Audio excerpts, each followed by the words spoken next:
عمران احمد کہہ رہے ہیں تراویح راجدھانی کی اسپیڈ سے پڑھنی چاہیے یا شتابدی کی؟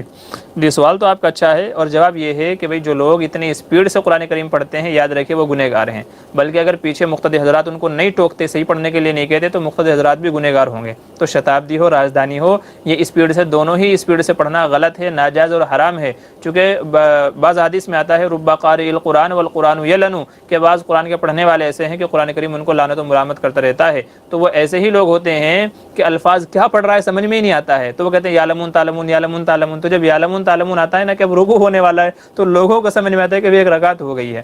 تو ایسے قرآن پڑھنا بھی جائز نہیں ہے، پڑھانے والا بھی گنہگار ہے اور سننے والے بھی گنہگار ہے، اگر وہ لوگ منع نہیں کرتے۔ قرآن کریم اطمینان سے آرام سے پڑھنا چاہیے، جیسے حرمین میں پڑھا جاتا ہے، اطمینان سے، بالکل سکون سے، اور کم سے کم 1 گھنٹہ جاتا ہے۔ ممبئی میں ایک مسجد ہے، آپ سن کر کے تعجب کریں گے، ممبئی میں ایک مسجد ہے، اس میں عشاء کی نماز وطر کے ساتھ میں صرف 25 منٹ میں مکمل ہو جاتی ہے۔ سن رہے ہیں؟ صرف 25 منٹ میں عشاء کی نماز تراویح کے ساتھ میں، وطر کے ساتھ میں صرف 25 منٹ میں مکمل ہو جاتی ہے۔ جب امام صاحب سے پوچھا گیا بھائی آپ اتنی جلدی کیوں نماز پڑھاتے ہیں، تو امام صاحب کا جواب دیکھیے، بے وقوفی والا جواب دیکھیے۔ امام صاحب کہتے ہیں کہ اگر میں جلدی نہ پڑھاؤں نا تو بہت سارے لوگ نماز نہیں پڑھیں گے، بہت سارے لوگ نماز نہیں پڑھیں گے، تو میں اس لیے جلدی نماز پڑھاتا ہوں تاکہ لوگ نماز پڑھ لیں۔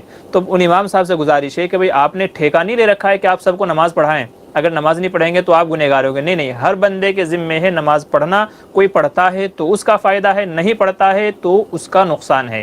یہ آپ کی ذمہ داری نہیں ہے کہ آپ جلدی جلدی پڑھائیں تاکہ لوگ نماز پڑھیں، نہیں بھائی، ہر ایک کے ذمے ہے، وہ خود پڑھے گا، خود عمل کرے گا تو ثواب ملے گا، نہیں کرے گا تو نہیں ملے گا۔ یہ آپ نے کہاں سے مسئلہ نکالا ہے؟ اگر ایسا ہونے لگے تو پھر تو ہر مسجدوں میں بس یہی ماحول بن جائے، یہی معاملہ ہو جائے۔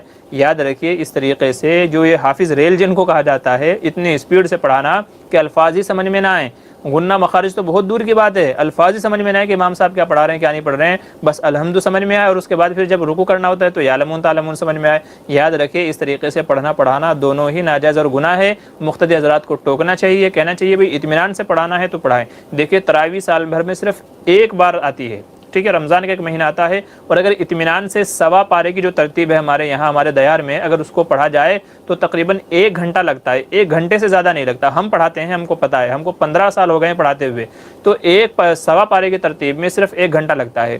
اطمینان سے اگر پڑھا جائے گنہ قواعد مخارج کے ساتھ میں تو حافظ صاحب کو 20 منٹ لگتی ہیں 1 پارہ پڑھنے میں، اور 40 منٹ لگیں گے آدمی رکوع کرتا ہے، سجدہ کرتا ہے، قاعدہ وغیرہ کرتا ہے، تو 1 گھنٹے میں اطمینان سے 20 رکعت مکمل ہو جاتی ہیں، اور 15 منٹ مان لیجئے، یعنی 10 رکعت عشاء کی نماز میں اور 5 منٹ وتر میں، تو ٹوٹل سوا گھنٹے میں پوری تراویح ہو جاتی ہے عشاء کی نماز کے ساتھ میں۔ اور سوا گھنٹہ دینا میں کہتا ہوں کوئی مشکل کام نہیں ہے، کوئی بڑی بات نہیں ہے، اگر اللہ کی رضا کے لیے کیا جائے تو، اگر اللہ کی رضا کے لیے کیا جائے تو۔ اور جس کا مقصد اللہ کی رضا نہیں ہے، جلدی فارغ ہونا ہے، تو پھر ایسے لوگوں سے بھئی پڑھ کے فائدہ ہی کیا ہے، پھر مطلب ہی کیا ہے؟ آپ کو پڑھنے کے بجائے ثواب ملتا، آپ تو گناہ کما رہے ہیں الٹا۔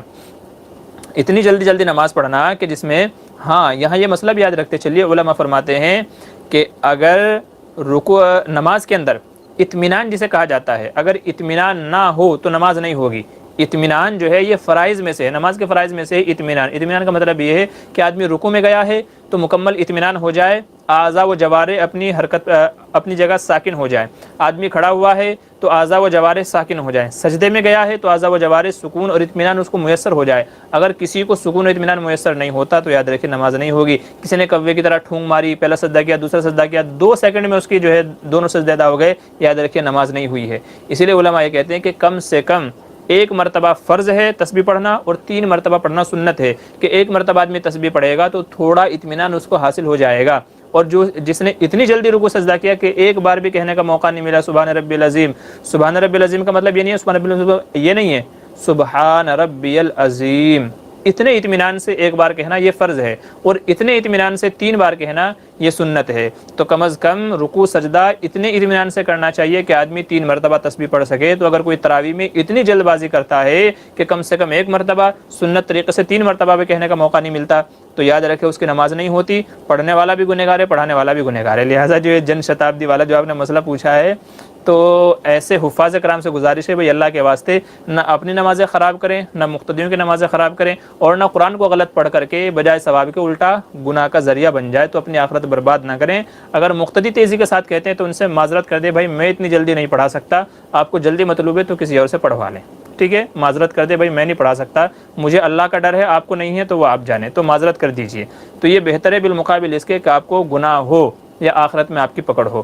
تو اس لیے حفاظ کرام سے گزارش ہے، رمضان کا ایک مہینہ ہے، 1.25 گھنٹہ کوئی بڑی بات نہیں ہے، تو قرآن کریم کو ترتیل کے ساتھ پڑھیے، جیسے اللہ تعالیٰ فرماتے ہیں وَرَتِّلِ الْقُرْآنَ ترتیلا، ترتیل کے ساتھ قرآن کریم کو پڑھنا چاہیے۔ اس لیے سبھی حفاظ کرام اس کو گزارش ان سے گزارش ہے کہ اس کا خیال رکھیں، اور جو دیکھنے والے حضرات ہیں ان سے گزارش ہے کہ یہ کلپ جو ہے یہ دوسرے حضرات تک پہنچائے تاکہ سبھی حضرات اس کا خیال رکھیں۔